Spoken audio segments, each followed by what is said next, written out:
So, what's up guys? Nandito tayo ngayon sa 01 Moto, Caloocan. At ang gagawin natin ngayon ay papapalitan natin ng exhaust ang NK400 natin. So, ayan guys, makita natin yung loob ng 01 Moto. Ang daming accessories para sa mga motor natin. Sobrang dami. Then ito naman yung pinuntahan talaga natin, which is yung mga pipe, which is yung SC Project, Austin Racing, yung R9, tsaka yung R11. So, yun guys, tayo na yung next. Binabaklas na ni Kuya yung stock pipe ng NK400 natin. Then magsa-soundcheck tayo ng mga nabanggit ko kanina. So yun, pakinggan nyo na lang guys kung ano yung magandang tunog at hulaan nyo kung ano yung napili ko.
So yun guys, tapos na gawin yung motor natin. So kita nyo naman, naka-SC Project na yung NK400. So ito yung tunog ng motor.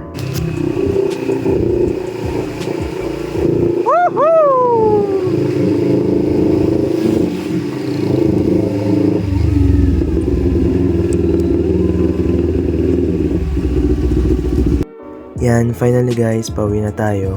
Ang kinabit pala natin na exhaust ay SC Project from 01 Moto Caloocan. Ang masasabi ko is sobrang ganda ng tunog, sobrang pulido ng pagkakagawa, and wala na akong masabi. Sobrang galing talaga. So yun guys, uwi na muna tayo at para makapagpahinga. And yun, please like and follow yung Facebook page ko. Thank you guys. Peace!